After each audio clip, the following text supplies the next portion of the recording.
This is the Li-Ning Feidian 4.0 Ultra. It's the most expensive shoe I have ever purchased and the most expensive shoe we are reviewing on this channel, equaling the Li-Ning Feidian 3.0 Ultra that we reviewed last year. Should you spend a crazy amount of money on this shoe or something else or on just more shoes? Let's dive into it. Hey everyone and welcome back on the channel. My name is Alex. In today's video we have the review of the Li-Ning Feidian 4.0 Ultra. We did review the Li-Ning Feidian 3.0 Ultra last year. It was the most expensive shoe that we had on the channel back then.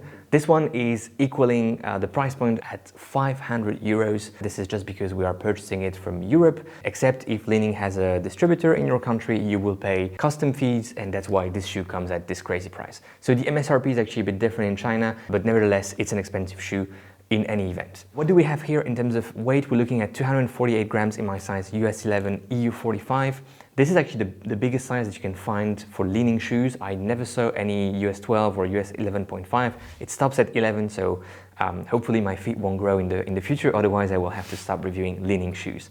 But jokes aside, this shoe is 248 grams, which is on the, let's say, heavier side of things for race day shoes, especially compared to other pricey shoes like the Adidas Adios Pro Evo 1 coming at 140 grams in my size. Obviously this is the other opposite, but yeah, it's on the heavier side of things for race day shoes, but not a deal breaker either. Looking at the other specs, to be honest with you, I don't have them. I know that this shoe is approved on the World Athletics list, meaning that it has less than 40 millimeters of stack height at 12% starting from the tip of the heel. So somewhere here it has less than 40 millimeters of stack height. You never know because it also has that cutout in the outsole. Is it measured in the cutout, which would kind of go into the gray zone of how things are measured and how they are approved by World Athletics? I don't know, but nevertheless, it's approved on the list, so it's less than 40 millimeters in the heel. The drop feels like a 5-6 millimeters at most, maybe even a 4. It doesn't have that much drop, it feels a bit flat. However, you are really helped by the very pronounced heel bevel. As you can see, it rolls quite nicely from the heel towards the midfoot, and then very nicely also from the midfoot to the toe-off phase of the shoe. That rocker starts very early, and that's one of the features I like the most on this shoe. The rocker starting very early, around a bit before the metatarsals, and helping you really have that very long toe-off phase and pushing you forward quite gently. But at the same time, you can feel the push. It's not the push that is gentle and you forget about it. You really have that nice push towards the forefoot. In terms of midsole specs, we're looking at a PBA midsole. This is bedded PBA, meaning that you can see the small pellets on the midsole of the shoe. It has a very interesting geometry with that lateral and medial sort of trampoline or open eye, I don't know how to call it. It's supposedly adding a bit of springiness to your toe-off phase. I do believe personally that this is more of a gimmick. I'm not feeling anything special about this hole here, but that's one of the interesting features. The other interesting feature is obviously that cutout here in the midsole as well, through which you can see the upper. Same here, it's more of a gimmick or a weight reduction feature. I'm not sure it contributes in any way, shape or form to the performance of the shoe. Maybe a bit to the stability because it's helping to keep your foot locked here around the midfoot area, but that's about it. In terms of other features in this midsole, as you can see, there's the whole huge cutout here around the heel to midfoot area, and also that small cutout here in the forefoot. This one is definitely weight reduction, and this one is also probably a couple of functions. The first one helping that bedded PBA to expand and compress a bit more to release more energy. The other one is the decoupling of the shoe, which, as you can see, has a bit of it, especially for a race day shoe. So yeah, interesting geometry here.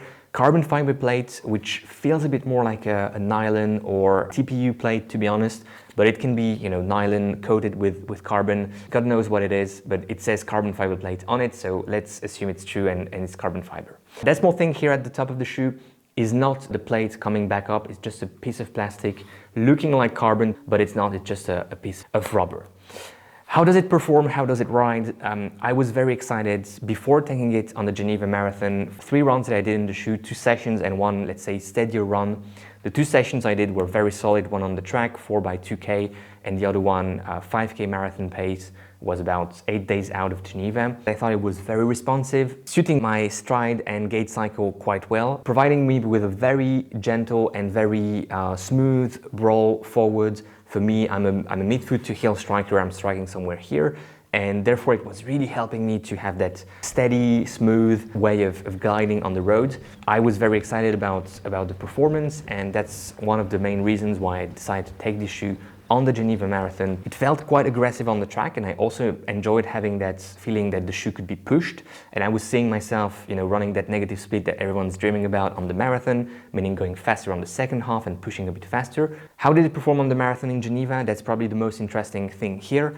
Well, I was, to be honest, a bit puzzled. I really enjoyed the fit, the lockdown. It's true to size, it kept my foot well. However, because of the rain, I started to feel a bit of movement inside of the upper. It feels a bit plasticky, and I can imagine water acting as a lubricant almost inside of that upper.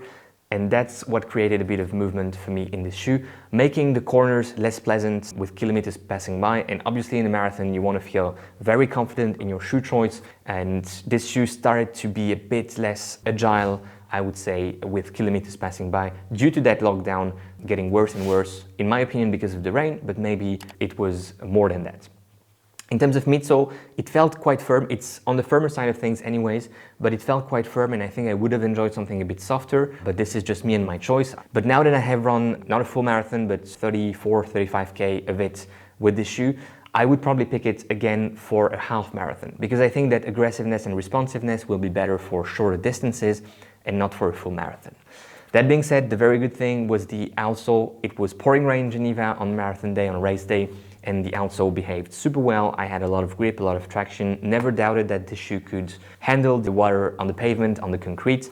I mean, that's always the case with Chinese manufacturers, to be honest. They use this sort of compound that no one else knows about, it seems, and it's working really well. Would I buy this shoe again for this very high price point? I probably would not, and this is also an interesting segue with the last version. Version 3 was ranked super high in my tier list.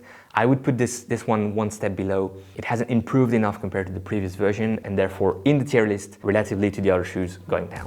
I hope you enjoyed this review. We will link to the review of the Feidian 4.0 Ultra that we did last year. This is it for today. Enjoy your run, enjoy your ride, and go beyond your limits. I'll see you in the next one.